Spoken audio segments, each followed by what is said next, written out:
नमस्ते उत्तराखंड, मैं हूं बबीता थपलियाल। दर्शकों, हमारा देश भारत अपनी आस्था, धार्मिक परंपराओं और सांस्कृतिक विविधता के लिए पूरे विश्व में जाना जाता है, लेकिन उसमें भी उत्तराखंड अपनी धार्मिक परंपराओं के लिए विशेष स्थान रखता है। आज हम आपको लेकर जा रहे हैं एक ऐसे ही धाम में जो कि भारत के 4 प्रमुख धामों में प्रथम स्थान एवं उत्तराखंड के 4 धाम की यात्रा का अंतिम पड़ाव है, और वो है भगवान विष्णु को समर्पित बद्रीनाथ धाम। बद्रीनाथ धाम की यात्रा आज हम उत्तराखंड देवभूमि की राजधानी देहरादून से शुरू कर रहे हैं और यात्रा के बीच में आने वाले सभी प्रमुख पड़ावों का परिचय आपसे कराएंगे। तो शुरू करते हैं श्री बद्री विशाल धाम की यात्रा। हिमालय की गोद में अलकनंदा नदी के तट पर बसा बद्रीनाथ धाम। चमोली जिले में समुद्र तल से 3100 मीटर की ऊंचाई पर स्थित बद्रीनाथ उत्तराखंड के 4 धामों में से एक है। साथ ही ये देश के 4 धामों में से भी एक धाम है। यहाँ भगवान विष्णु के एक रूप बद्रीनारायण की पूजा की जाती है।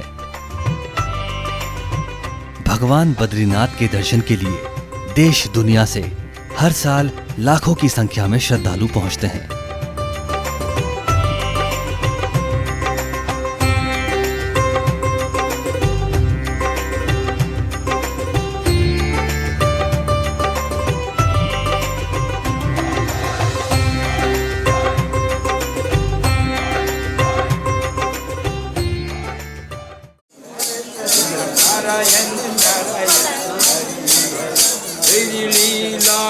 सबसे न्यारी न्यारी।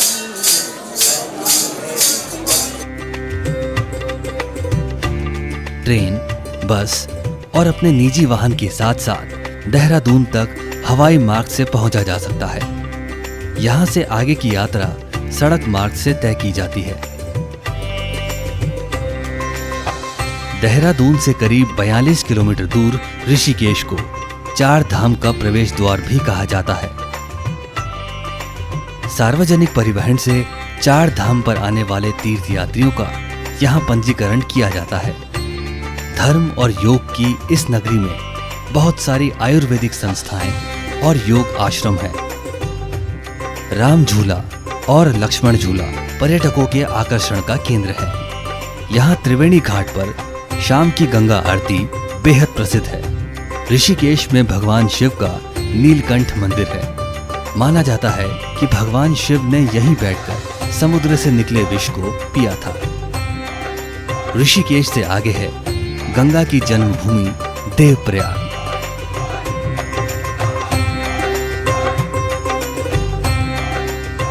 टिहरी जिले में स्थित देवप्रयाग में गंगोत्री से आने वाली भागीरथी नदी और बद्रीनाथ से आने वाली अलकनंदा नदी का संगम होता है। देवप्रयाग में ये नदी पवित्र गंगा के नाम से जानी जाती है। संगम स्थल पर चट्टान द्वारा 2 पवित्र धाराओं के कुंड का निर्माण होता है, जो भागीरथी नदी पर ब्रह्मा कुंड और अलकनंदा नदी पर वशिष्ठ कुंड के नाम से जानी जाती है। ऐसा माना जाता है कि जब गंगा धरती पर अवतरित हुई थी तो उनके साथ स्वर्ग से देवी देवता भी धरती पर आए। उन्होंने देवप्रयाग को ही अपना निवास स्थान बनाया था। इस नगर की अलौकिक दैविक सुंदरता धार्मिक पर्यटकों को बेहद आकर्षित करती है।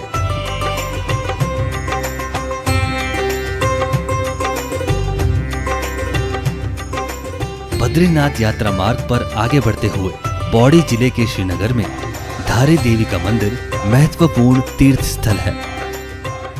माँ धारी देवी के बारे में एक मान्यता बहुत प्रचलित है कि यह देवी एक दिन में 3 बार अपना स्वरूप बदलती है। सुबह कन्या का रूप, दोपहर में युवती का रूप और शाम को वृद्धा का रूप। उत्तराखंड धाम की यात्रा पर जितने भी लोग आते हैं वो एक बार माँ धारी देवी के दर्शन जरूर करते हैं, क्योंकि यह माता सभी की मनोकामनाएं पूर्ण करती है। धारी देवी के बारे में प्रचलित एक पौराणिक मान्यता के अनुसार एक बार एक भीषण बाढ़ में एक मंदिर बह गया और धारी देवी की मूर्ति धारो गांव के पास एक चट्टान पर रुक गई थी। गांव वालों ने मूर्ति से विलाप की आवाज सुनी और जिसने इन्हें मूर्ति स्थापित करने का निर्देश दिया। ये मंदिर दिल्ली राष्ट्रीय राजमार्ग 55 पर श्रीनगर से 15 किलोमीटर दूर है।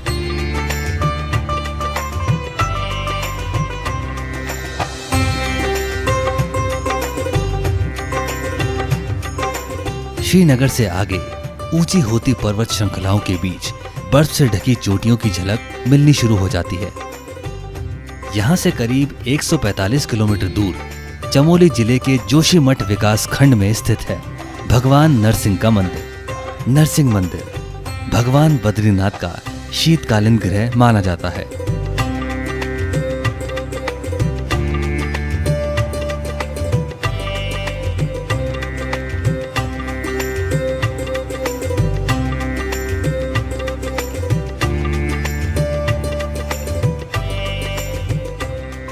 तो अभी हम आ पहुँचे हैं जोशीमठ। जोशीमठ नीतीमाणा, औली और श्री बद्रीनाथ धाम जाने के लिए मुख्य पड़ाव है। अभी आप मेरे पीछे देख रहे हैं श्री नरसिंह भगवान मंदिर, जो कि जोशीमठ में ही स्थित है। ये वह मंदिर है जहाँ पर जब शीतकाल के लिए भगवान बद्री विशाल के कपाट बंद हो जाते हैं तो यहाँ पर ही उनकी पूजा की जाती है। इस मंदिर की स्थापना के संबंध में कई मत हैं। एक मत के अनुसार जब पांडव स्वर्गारोहण के लिए गए तो उन्होंने यहाँ पर भगवान नरसिंह के इस मंदिर की स्थापना की थी। एक मत ये भी कहता है कि शंकराचार्य जी ने यहाँ पर भगवान विष्णु की शालिग्राम मूर्ति की स्थापना की थी। कलहण की राजतरंगिणी में प्रसंग आता है कि जब राजा ललितादित्य मुक्तापीढ़ ने अपनी दिग्विजय की तो दिग्विजय यात्रा के दौरान उन्होंने यहाँ पर इस मंदिर की स्थापना की। कारण चाहे जो भी हो, लेकिन इस मंदिर का महत्व बहुत अधिक है, क्योंकि भगवान बद्री विशाल के दर्शनों से पूर्व भगवान नरसिंह के जब हम दर्शन करते हैं तो तभी यात्रा सफल मानी जाती है। भगवान नरसिंह के इस मंदिर में उनकी मूर्ति के अलावा कुबेर जी, उद्धव जी एवं नारद जी की मूर्तियां भी स्थापित हैं। कपाट बंद होने के बाद बद्री विशाल की गद्दी शीतकालीन प्रवास में यहीं विराजमान होती है। बद्रीनाथ आने वाले तीर्थयात्री भगवान नरसिंह के दर्शन के लिए भी आते हैं।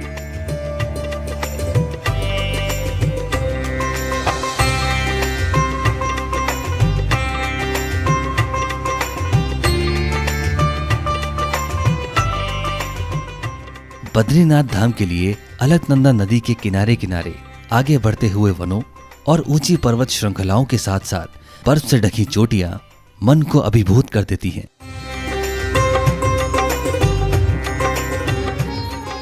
बद्रीनाथ धाम को धरती का बैकुंठ भी कहा जाता है। ये ऐसा धार्मिक स्थल है जहां नर और नारायण दोनों मिलते हैं। नमस्कृत्यम नरम चैव नरोत्तमम देवीं सरस्वतीं व्यासम ततो जयमुदीरवे। जय बद्री विशाल। तो हम अब आ पहुँचे हैं भगवान बद्री विशाल के श्री धाम में, जिसके दर्शन के लिए दूर दूर से यात्री हजारों लाखों की संख्या में प्रतिवर्ष आते हैं। दर्शकों, भगवान बद्री विशाल का ये मंदिर भगवान विष्णु को समर्पित है। कहा जाता है कि आदि गुरु शंकराचार्य जी ने नारद कुंड से भगवान विष्णु की यह मूर्ति निकाल करके यहाँ पर स्थापित की थी। इस क्षेत्र का नाम बद्री का वन इसलिए पड़ा है क्योंकि कहा जाता है कि यहाँ पर बद्री यानी बेर के बहुत सारे वृक्ष हुआ करते थे, और इस बात की पुष्टि एटकिंसन ने अपनी पुस्तक द हिमालयन गैजेटियर में भी किया है। हालांकि आज वे बद्री के जो वृक्ष हैं वह अस्तित्व में नहीं है। हिमालय के सबसे प्राचीन तीर्थों में से एक बद्रीनाथ मंदिर के मुख्य द्वार को सिंह द्वार कहा जाता है। बद्रीनाथ मंदिर के बाहर खूब चहल पहल रहती है। छोटी छोटी दुकानों में पूजा सामग्री, बद्रीनाथ और केदारनाथ के प्रतीक चिन्ह, ऊनी वस्त्र आदि मिलते हैं। बद्रीनाथ मंदिर में 4 भुजाओं वाली काले पत्थर की बहुत छोटी मूर्ति है। यहाँ भगवान श्री विष्णु की शालिग्राम से निर्मित मूर्ति पदासन की मुद्रा में विराजमान है। इस धाम की महिमा का वर्णन सभी मुख्य शास्त्रों में पाया गया है। मुख्य मूर्ति के पास अन्य कई मूर्तियां हैं, जिनमें नारायण, उद्धव जी, कुबेर और नारद जी की मूर्ति प्रमुख है।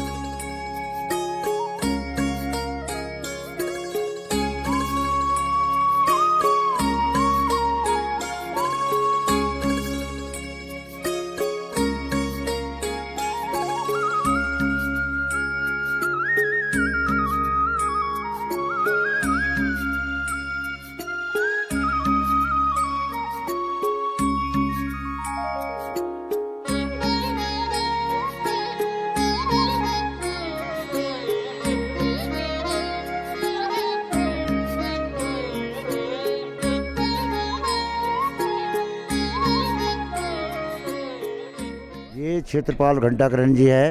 पहले ये शिव भक्त थे, शिव के अलावा और ये किसी के भी नाम सुनना नहीं चाहते थे। जब इनको मुक्ति की ज़रूरत पड़ी तो ये शिव के पास गए। शिव इनको मुक्ति नहीं दे पाते। उन्होंने बोला आप बद्रीधाम में जाओ, वहाँ पर विष्णु भगवान जी है, वही आपको मुक्ति देंगे।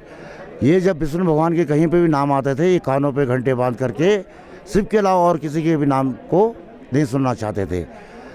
भगवान विष्णु भगवान ने इन पे दया करके इनको बोला आप मेरे क्षेत्रपाल बन के रहो और जो भी यात्री है सबको लाना ले आना आपका काम है और मैं आपको मुक्ति देता हूँ। तब से यहाँ पर ये क्षेत्रपाल घंटाकरण जी के रूप में पधारे हैं। हमारे साथ यहाँ पर पुरोहित जी हैं, तीर्थ पुरोहित जी। वो हमें आगे बताएंगे कि पालकी का महात्म्य क्या है और ये पालकी किसकी है, कौन से देवता इसमें विराजित होने वाले हैं। जय बद्री विशाल। अभी ये जो डोली आप लोग देख रहे हैं ये है भगवान कुबेर जी की। यहाँ उत्तर दिशा के दिक्पाल हैं, यक्षों के राजा हैं और इनके साथ अभी उद्धव जी की मूर्ति भी बाहर आएंगी, उत्सव मूर्ति जिसे कहते हैं भगवान बद्री विशाल जी की। ये दोनों मूर्तियाँ पांडुकेश्वर में विराजमान होंगी योग बद्री मंदिर में 1 माह के लिए। उसके बाद जो है कुबेर जी अपने मंदिर में चले जाएंगे और साथ में एक डोली जाएगी जगत गुरु शंकराचार्य जी की गद्दी। ये जाएगी ज्योतिर्मठ मठ, जोशी मठ जिसे कहते हैं, वहीं पे जो है ज्योतिर्मठ मठ है, वहीं तक जाएगी ये। बाकी जो 2 मूर्तियाँ जाती है, मूर्तियाँ एक कुबेर जी की जाती है, एक उद्धव जी की जाती है। ये शीतकालीन निवास पांडुकेश्वर में जाती है। अभी हम धाम में स्थित माँ लक्ष्मी के मंदिर में खड़े हैं और मेरे साथ इस मंदिर के पुरोहित जी हैं। मैं पुरोहित जी से माँ लक्ष्मी माता के इस मंदिर का महात्म्य पूछना चाहूँगी। मातर्नमामि कमले कमलायदाक्षी श्री विष्णु कमलाशन विश्वमाता क्षीरोददे कमल कोमल गर्भारी लक्ष्मी प्रसीद सतम नमताम शरणे। कहा जाता है यहाँ पे 6 महीने नर पूजा है और 6 महीने देव पूजाएं यहाँ पे होती है। और नर पूजा में जो प्रधान पुजारी यहाँ पे माननीय रावल जी नंबूदरी समाज से, जो कि केरला से हैं, होते हैं। और 6 महीने जब कपाट बंद हो जाते हैं तो भगवान के पुजारी नारद जी को कहा गया है। तो इसके बाद जब रावल जी नारद जी के पास पूरा भार सौंप देंगे कि आप बस नारायण की सेवा और आप पूजा करेंगे। बद्रीनाथ में गर्मियों में औसतन तापमान 15 से 16 डिग्री सेल्सियस तक होता है।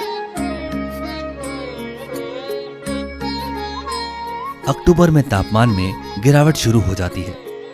नवंबर दिसंबर में ठंड बढ़ने से रात को तापमान 0 से भी नीचे चला जाता है। दिसंबर और जनवरी में यहाँ का तापमान माइनस में रहता है, जबकि गर्मी और बरसात के महीनों में आमतौर पर 10 से 16 डिग्री का तापमान दर्ज किया जाता है। यहाँ आने वाले तीर्थ यात्रियों को अपने साथ गर्म कपड़े अवश्य लाने की सलाह दी जाती है। किसी चमत्कार की तरह बद्रीनाथ मंदिर से कुछ ही दूरी पर तप कुंड में साल भर गर्म पानी आता है। तप कुंड को भगवान अग्निदेव का निवास स्थान माना जाता है। ऐसी मान्यता है कि तप कुंड में स्नान करने पर शरीर रोग मुक्त हो जाता है।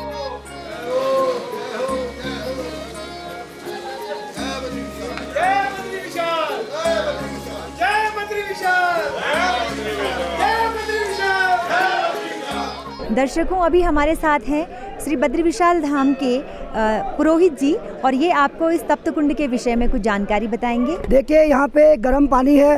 ये पानी नेचुरली निकलता है। शास्त्र में लिखा अष्टमो भूवैकुंठो बद्री का आश्रम, विश्व में 8वां भूवैकुंठ बद्री का आश्रम है। और यहाँ पे 5 शिलाएँ हैं, गरुड़ शिला, नारद शिला, मार्कंडेय शिला और मार्कंडेय शिला। ये जो गर्म पानी निकलता है गरुड़ शिला से निकलता है। और यहाँ पे यात्री आते अपने तीर्थ स्नान करते हैं, उसके बाद अपने तीर्थ पुरोहितों से पूजा अर्चना करवा के भगवान श्री बद्री विशाल के दर्शन को जाते हैं। यहाँ पे शास्त्र का प्रमाण है, मंदिर जब बंद होता है तो मंदिर में दीपक जलता, मंदिर खुलते समय भी दीपक जलता रहता है।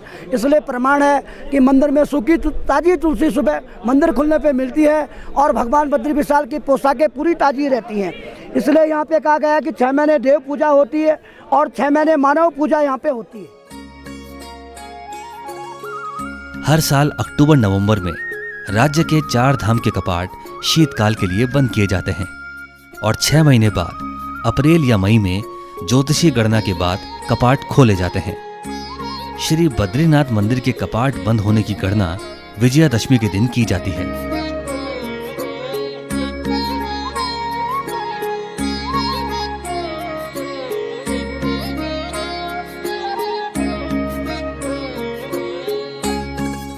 गुरु शंकराचार्य जो पूरे इंडिया में जो तपस्या करी, वो तपस्या जो है आके ज्योति मठ में किया।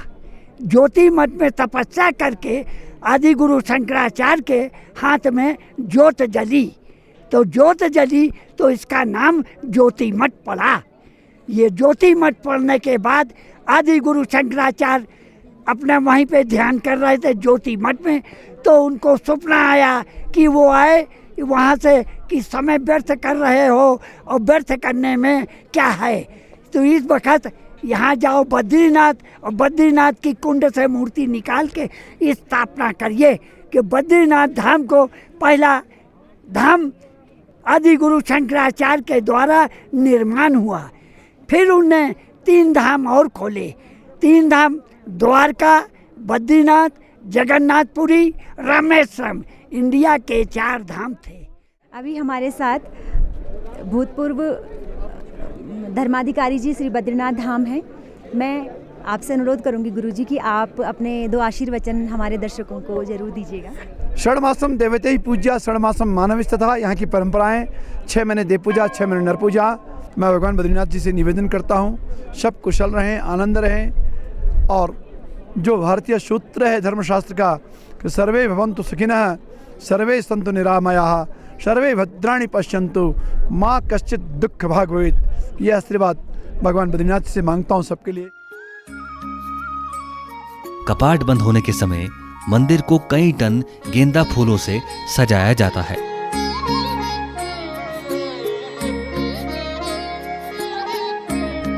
मान्यता है कि आदि गुरु शंकराचार्य ने 8वीं शताब्दी में नजदीकी नारद कुंड से मिलकर मूर्ति को स्थापित किया था। हालांकि यह मंदिर उत्तर भारत में स्थित है, लेकिन मंदिर के मुख्य पुजारी दक्षिण भारत के केरल राज्य के नंबूदरी संप्रदाय के ब्राह्मण होते हैं। बद्रीनाथ आने वाले तीर्थयात्री भगवान बद्रीनाथ के आशीर्वाद के साथ दिव्य अनुभूति लेकर वापस लौटते हैं। गढ़वाल स्काउट के जवानों की बैंड की मधुर धुन के बीच बद्रीनाथ के कपाट बंद किए जाते हैं। बद्रीनाथ धाम को मुक्ति धाम भी कहा जाता है। कहावत है कि जो जाए बद्री वो ना आए औदरी, अर्थात जो व्यक्ति बद्रीनाथ के दर्शन कर लेता है उसे माता के गर्भ में नहीं आना पड़ता।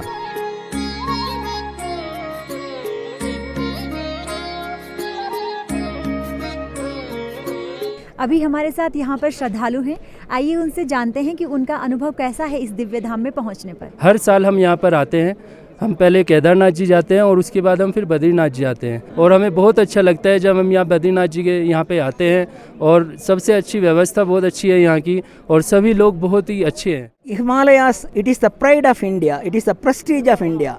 Vibration of Himalayas is superb, simply excellent, uncomparable to any other mountain.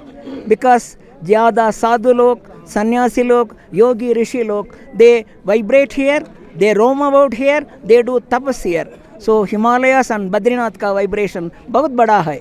Badrinath is a beautiful Chardham यात्रा प्लेस। यहाँ की वाइब्रेशंस बहुत ही अलग वाइब्रेशंस हैं, और उसी वाइब्रेशंस को अपने अंदर में समेटने दिल्ली से पैदल चल के 3 धाम करके और यहाँ 4थे धाम पर आया हूँ। इसके अलावा भी कई जगह पर गया रास्ते में। 1200 किलोमीटर के आसपास की मैंने पैदल यात्रा अभी तक की है। सच में मुझे बहुत अच्छा लग रहा है, और तो मैं खुद यहाँ 9 बार आती हूँ। जितना भगवान जी कृपा करते हैं बहुत अच्छा लगता है। आप लोग भी आइए, आप लोगों को बहुत सुकून मिलेगा। अभी हमारे साथ ITBP के कुछ जवान भी मौजूद हैं, आइए हम इनसे जानते हैं कि कैसे इन विषम परिस्थितियों में यहाँ पर ये देश की सीमा पर डटे हुए हैं और यहाँ पर अपनी ड्यूटी कर रहे हैं। हमें लगता है कि भगवान का आशीर्वाद हमारे साथ है, इसलिए हम यहाँ पे डटे हैं, और इस देश की रक्षा के लिए हम सदैव तत्पर रहेंगे। और हमें अपने आप पे, अपने देशवासियों पे बहुत नाज है कि इतने ठंड में भी लोग यहाँ दर्शन के लिए आते हैं। अभी हमारे साथ गढ़वाल स्काउट्स हैं, आइए इनसे भी बात कर लेते हैं कि ये जो भगवान बद्री विशाल का कपाट बंद हो रहा है, इसमें ये अपने बैंड की प्रस्तुति दे रहे हैं, तो जानते हैं इनसे इसके बारे में। बद्री विशाल हमारी रेजिमेंट के आराध्य देव हैं। हमारा जो भी सुबह से और शाम तक की जितनी भी कार्रवाई होती है पूरी बद्री विशाल के ही हम उसमें रखते हैं कि इष्ट देव हैं हमारे। और जब से मेरी यूनिट गढ़वाल स्काउट्स 1964 से खड़ी हुई है, तब से हम हमेशा पट बंद होने पे और पट खुलने पे बद्री विशाल के चरणों में आके अपनी जो थोड़ी सी सेवा हो सकती है उसे करते हैं।